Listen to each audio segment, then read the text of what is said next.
Você já sofreu algum tipo de injustiça? Talvez você teve que pagar uma multa de trânsito que não cometeu. Ou ainda precisou pagar uma conta de água ou luz que veio com um preço exorbitante que não era do seu consumo usual. Já teve o seu cartão de banco clonado e por causa disto tiraram muito dinheiro de você? Em situações assim, tudo o que nós queremos é que a justiça seja feita. Mas qual é a verdadeira fonte de justiça? Algum desmando ou injustiça passa desapercebido aos olhos de Deus? O que a cruz tem a ver com a justiça e o caráter de Deus? Deus é somente justo ou é também justificador? Existe alguma diferença entre essas duas características? No programa Está Escrito, nós vamos estudar agora na série O Evangelho aos Romanos o tema da justiça de Deus. Fica comigo, porque o programa já começou. Eis que vem dias, diz o Senhor Jeová, em que enviarei fome sobre a terra, não fome de pão, nem sede de água, mas de ouvir a palavra do Senhor. Jesus respondeu, está escrito, nem só de pão viverá o homem, mas de toda palavra que sai da boca de Deus.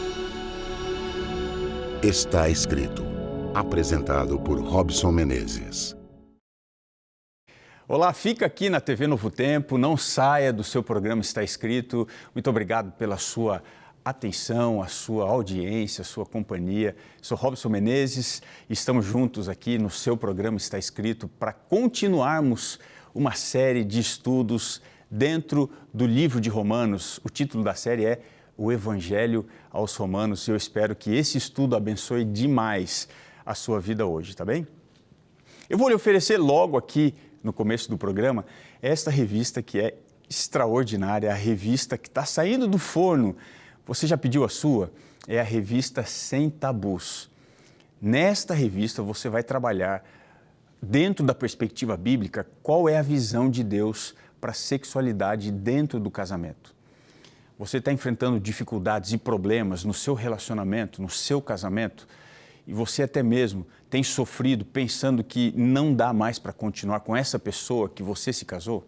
Então deixa eu lhe dizer, aqui nessa revista talvez esteja a solução que você esteja procurando. Os conselhos de Deus, numa linguagem simples e acessível, podem melhorar e muito a relação, inclusive emocional, física e espiritual, que vocês precisam ter.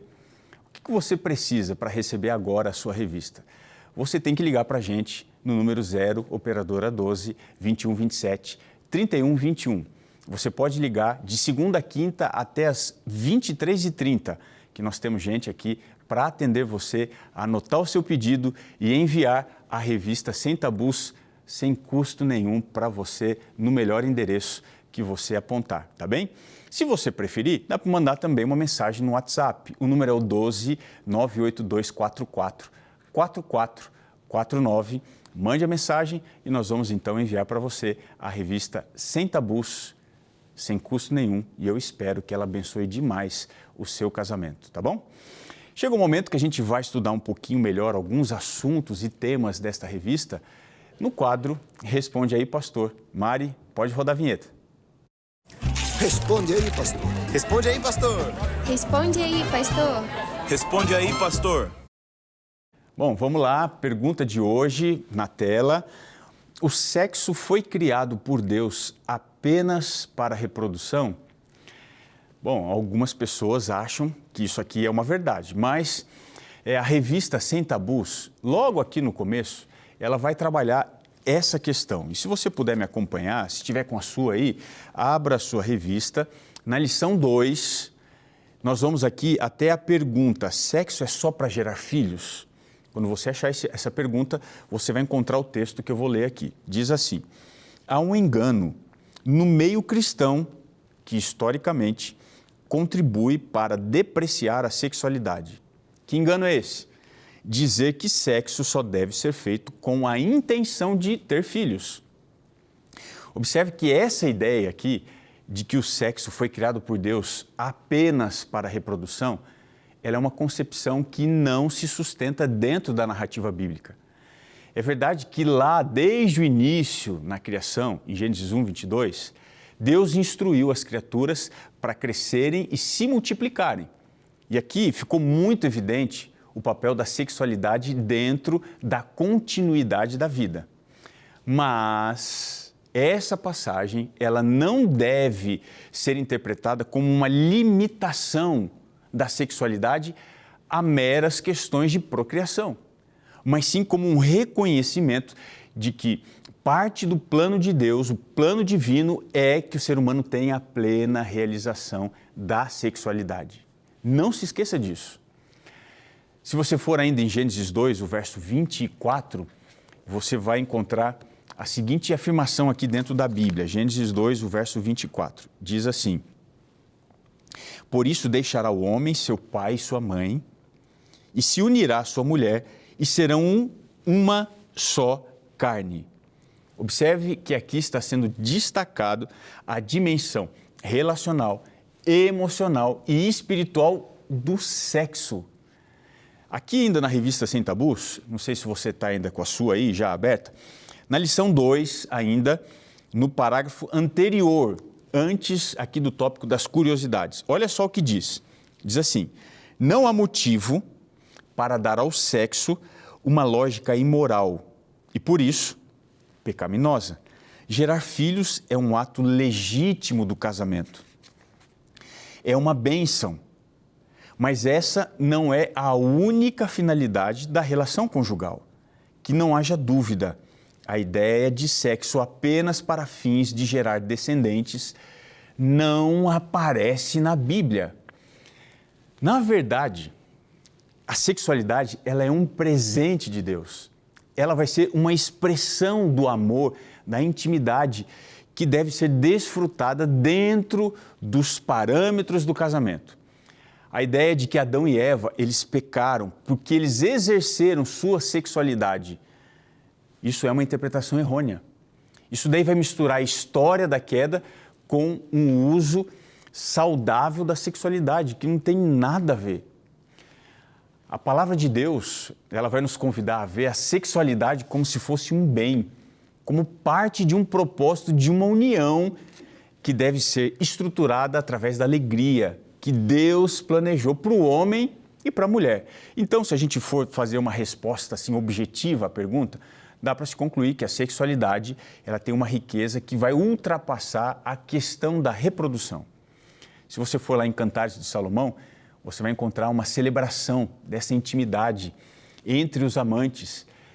E isso daí não inclui apenas uma atração física, mas também ela vai ser cercada de beleza, de amor, de paixão. Isso lá em Cantares 7, o verso 10. Se você usar esse livro apenas, ele já vai demonstrar que sexualidade é uma expressão de amor profundo, da alegria que a gente precisa ter no casamento e também do prazer. Então, o sexo foi criado por Deus para você ser uma bênção na vida conjugal, servindo tanto para a procriação como também para a construção de uma relação que seja vibrante, significativa entre marido e mulher. Está respondido? Então, que seja uma bênção aí no seu casamento, o tema da sexualidade. Tem muita coisa boa aqui que você precisa estudar, você precisa aprender. Liga agora mesmo, está aparecendo aqui embaixo o telefone, aqui, 0 operadora 12 21 27 31 21, ou você pode mandar uma mensagem pelo WhatsApp, número 12 982 44 4449. Lembrando que é de graça, você não paga nada, nem a taxa do envio pelos correios, tá bom? Vamos entrar na nossa série aqui, Evangelho aos Romanos, para estudar um pouquinho sobre um tema delicado. Para pensar nesse tema aqui, deixa eu fazer uma pergunta. Você já sofreu algum tipo de injustiça? Você teve que pagar uma multa de trânsito que você não cometeu? Precisou pagar uma conta de água, uma conta de luz, que veio com um preço exorbitante que não era do seu consumo usual? Você já teve o seu cartão de banco clonado e, por causa disso, tiraram muito dinheiro de você? Bom, nessas situações, tudo o que a gente quer é que a justiça seja feita. Mas qual é a verdadeira fonte da justiça? Será que algum desmando ou injustiça passa desapercebido aos olhos de Deus? E agora, indo um pouquinho mais além, o que a cruz tem a ver com a justiça e também com o caráter de Deus? Será que Deus, ele é somente justo? Ou ele também é justificador? Existe uma diferença entre Deus ser justo e justificador? No programa Está Escrito Agora, a gente vai estudar na série Evangelho aos Romanos o tema da justiça de Deus. Eu quero convidar você a ir ao livro de Romanos, no capítulo 3, abra aí comigo o verso 25 e o verso 26. Vamos ler o que diz aqui, Romanos 3, verso 25 e 26.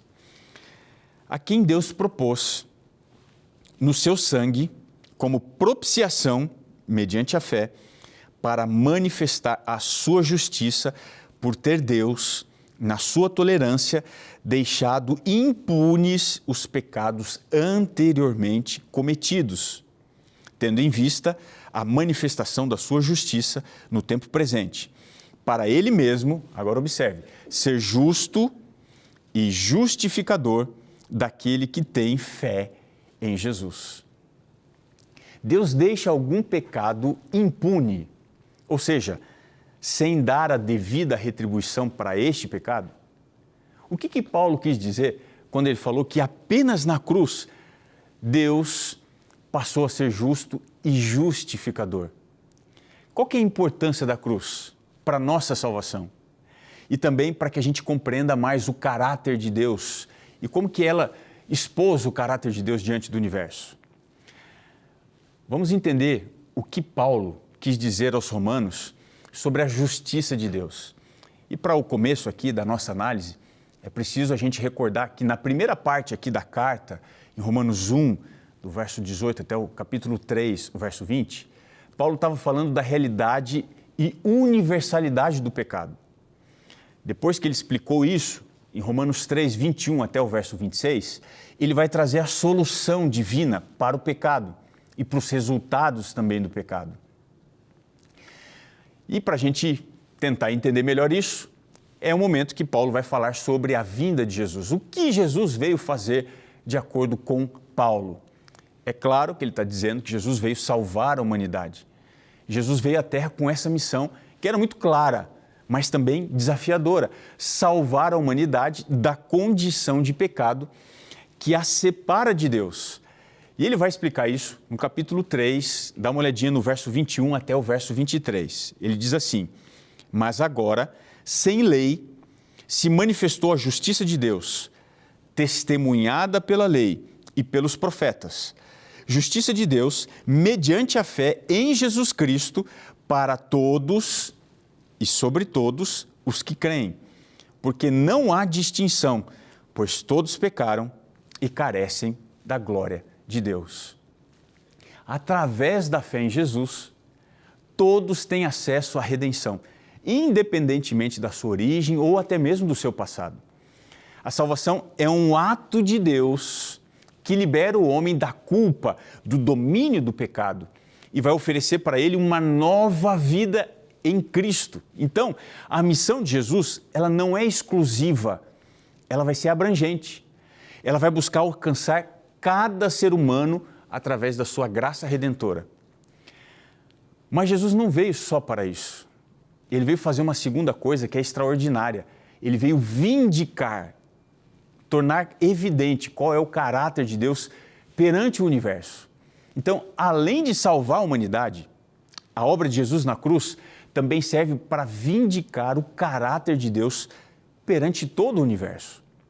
A cruz, ela é a expressão máxima da justiça, da misericórdia de Deus, para mostrar que Deus, na sua santidade, ele não poderia ignorar o pecado, mas também ele não desejaria condenar a humanidade. E aí, por causa disso, ele ofereceu para ela uma possibilidade de redenção. De que forma? Na cruz a gente vê a verdade do amor sem reservas e a necessidade da justiça se encontrando assim como se estivessem agora em plena harmonia. Então Jesus Cristo, na cruz, ele não apenas foi capaz de transformar vidas individualmente, mas ele também foi capaz de vindicar o nome de Deus e a justiça de Deus perante todo o universo. Olha só o que Paulo mesmo analisa em Colossenses, capítulo 1, verso 20.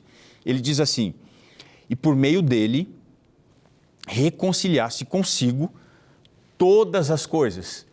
Que todas as coisas são essas? Ele vai explicar agora.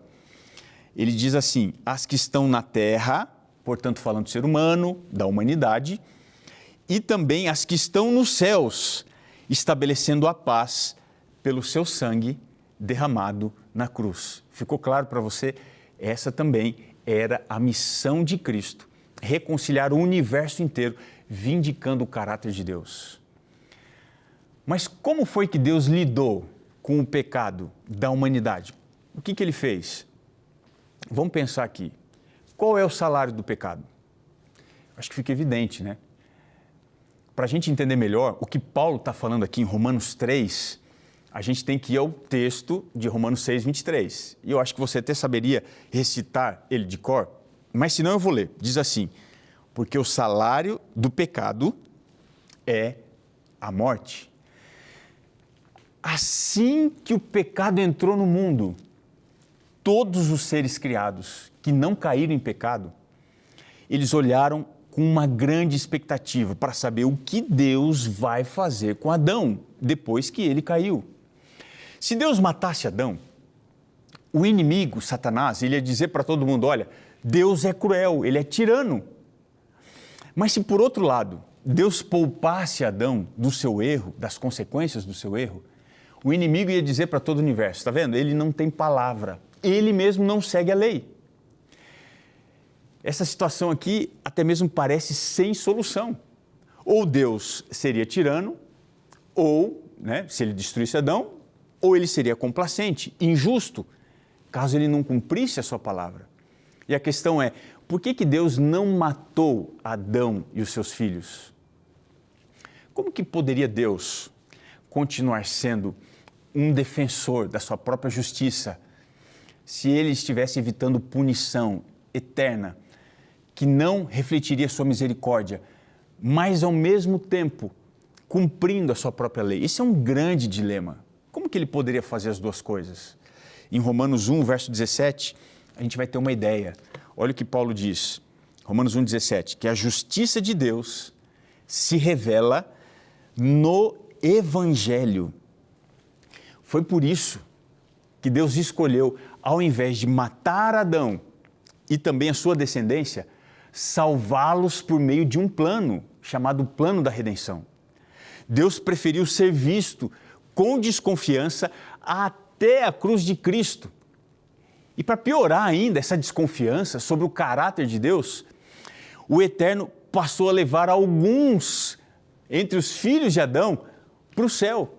Foi o caso de Enoque, foi o caso de Elias, foi o caso de Moisés. Ou seja, além de não punir como mandava a lei, Deus levou alguns antecipadamente para viver eternamente com Ele. Foi por tudo isso que Paulo, quando chega no capítulo 3, o verso 25, aqui de Romanos, ele vai dizer o seguinte: para manifestar a justiça, ou a sua justiça, por ter Deus, na sua tolerância, preste atenção no que ele diz agora, deixado impunes os pecados anteriormente cometidos. Você entendeu? Você entendeu mesmo o que Paulo está dizendo aqui? Ele nos diz que após o pecado de Adão, por Deus não ter punido imediatamente, Deus passou a ser visto com desconfiança. Mas Deus preferiu sofrer desconfiança desde a queda de Adão até a cruz, para deixar evidente depois que a sua justiça, ela não tem primeiramente a vontade de destruir, de julgar, de condenar. Pelo contrário, a justiça divina é primeiramente redentora, conciliadora, ela é restauradora. A justiça de Deus nos ensina que Deus justificava, ou seja, Ele perdoava, mas não era justo no ponto de vista da lei. Então veja que lições profundas a gente está analisando aqui. Até a cruz, Deus era visto como justificador, mas ele não era plenamente justo aos olhos das criaturas. Mas por quê? Porque a morte da cruz ainda não havia ocorrido. Então, o preço ainda não tinha sido pago de fato. É como se Deus estivesse assinando um cheque pré-datado e estivesse fazendo uma promissória, dizendo, eu vou pagar depois. Então, é claro que Paulo está falando disso do ponto de vista das criaturas, que não conhecem um fim desde o princípio. Mas a grande verdade que Deus revelou depois nas Escrituras é que ele tinha a solução antes mesmo de existir o problema. Jesus, ele é o Cordeiro de Deus, você se lembra? Morto desde a fundação do mundo. Isso está lá em Apocalipse, capítulo 13, o verso 8. Então, mesmo sendo essa a perfeita vontade de Deus e esse plano sendo concebido antes da fundação do mundo, de acordo também com 1 Pedro 1, verso 20, essa vontade, este plano só se tornou conhecido tempos depois, lá na cruz. Então, até lá, havia, sim, uma desconfiança pairando sobre todas as criaturas. Mas quando Jesus entregou sua vida de forma dramática, cruel, ele vindicou o caráter de Deus perante o universo todo. E agora a gente pode entender que em Cristo, Deus é justo e, ao mesmo tempo, justificador. Vamos analisar aqui um pouquinho a pré-existência do sacrifício. Foi pela graça, pela onisciência de Deus, que a humanidade não foi abandonada à sua própria sorte. A ideia da pré-existência do sacrifício de Cristo, ela é profundamente enraizada nas Escrituras, revelando não apenas a eternidade de Cristo, mas também esse plano extraordinário, magnífico da salvação. Quando a gente analisa melhor esse plano, é possível você pensar que antes de Deus dizer haja luz, ele disse haja cruz. Lindo isso, né? Vamos ver o que Paulo escreveu lá na carta aos Efésios, capítulo 1, o verso 4 e o verso 5. Diz assim: assim como nos escolheu nele, antes da fundação do mundo, para sermos santos e irrepreensíveis perante ele, e em amor nos predestinou para ele, para a adoção de filhos, por meio de Jesus Cristo, segundo o beneplácito de sua vontade. A morte de Jesus na cruz, ela é a suprema demonstração do amor de Deus. E a história da redenção é o resultado da sabedoria que vai além da compreensão humana. Então, a pré-existência do sacrifício de Cristo não apenas reflete a eternidade que ele tem, mas também ela é uma evidência da profundidade do plano da salvação, mostrando que desde o princípio Deus tinha lá em mente o nosso resgate e ele esperou pacientemente para revelá-lo ao longo da história. Quando a gente percebe isso, por tudo que nós vimos, o papel de Cristo, ele vai servir como pagamento pelo pecado e ele vai nos trazer a ideia de que a justiça de Deus ficou satisfeita. Lá em Romanos 3, o verso 26, vai dizer, nós já lemos, que Deus ele é tanto justo quanto justificador. Ele é justo ao punir o pecado e ele é justificador por oferecer a salvação. Então, a justiça de Deus exige que o pecado seja punido duramente, porque ele é santo e Deus não pode, de alguma maneira, compactuar com o mal. No entanto, esse mesmo Deus que é justo, ele também é o justificador daqueles que creem em Jesus. Ele não ignora o pecado, mas ele assume sobre si mesmo, na cruz, o peso da condenação que era nossa. Assim, Deus permanece justo ao punir o pecado em Cristo e também se mostra justificador ao oferecer gratuitamente a salvação ao pecador arrependido. Este contraste, longe de ser uma contradição, é a mais profunda expressão do amor divino. É por isso que na primeira carta de Pedro, capítulo 2, o verso 24, ele diz assim: Ele mesmo levou os nossos pecados em seu corpo, sobre o madeiro, para que, mortos para o pecado, pudéssemos viver para a justiça. A cruz é a máxima revelação de Deus, de quem Ele é, do que Ele é capaz de fazer. Enquanto Ele não existiu na história do universo, não estava muito claro quem Deus era e o que Ele estava disposto a fazer completamente para assegurar que a sua justiça deveria ser satisfeita e assim também oferecer justificação. Não há como a gente não amar a cruz de Cristo. Ela me concede perdão, ao mesmo tempo que concede clareza sobre o caráter divino. A gente pode entender que a justiça de Deus é a razão pela qual Ele pune o pecado, enquanto que a sua graça é a razão pela qual Ele oferece perdão para o pecado. E é essa tensão que vai ser resolvida na cruz, onde Cristo se apresenta como nosso substituto, se tornando o pagamento do meu pecado, satisfazendo desta forma a justiça de Deus. Bom, talvez você tenha desenvolvido uma imagem de Deus como um vilão, um ser que tem prazer em castigar as pessoas por causa dos seus erros, por causa das suas falhas. A religião legalista, distante da verdade da Bíblia, ela criou esse afastamento muito grande entre as pessoas e o nosso Senhor. Então, quando Paulo enviou esta carta aos Romanos, ele queria ajudar seus irmãos a compreenderem corretamente quem era Deus que eles serviam. Um Deus que não é leviano nas suas análises morais, um Deus que não pune pesadamente, apressadamente, inconsequentemente as pessoas.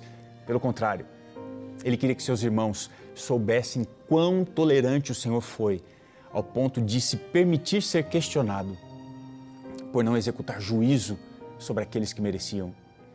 Ele preferiu ser mal compreendido, mas tendo condição de oferecer uma solução perfeita para qualquer pessoa que o aceite como um Deus amoroso, justo e bom. Este Deus, incansavelmente, tem tentado atrair você para você conhecer mais da sua bondade, da sua justiça. Ele pode quebrar sua indiferença, ele pode mudar a sua frieza, se você permitir que ele entre na sua vida. Não se esqueça, ele tomou o seu lugar para que você tivesse condição de ter um lugar para todos sempre do lado de Deus. Por que não viver mais intensamente isso? Por que não se entregar finalmente a Jesus? Aceite a sua justiça e a sua justificação. Não há nenhum pecado que Ele não possa perdoar. Por isso, coloque a sua vida nas mãos desse Deus maravilhoso. Posso fazer isso junto com você? Senhor, ao relembrarmos a cruz, estamos agradecidos pelo Teu plano extraordinário e o perdão do meu pecado, dos nossos pecados. Agradecemos a Cristo por ser justo e justificador. Hoje a gente pode ter a opção de sonhar com uma vida plena e eterna que só o Senhor pode oferecer. Nós nos colocamos em Tuas mãos e fazemos esta entrega em nome de Jesus, o nosso Senhor. Amém. Deixa eu lhe dizer,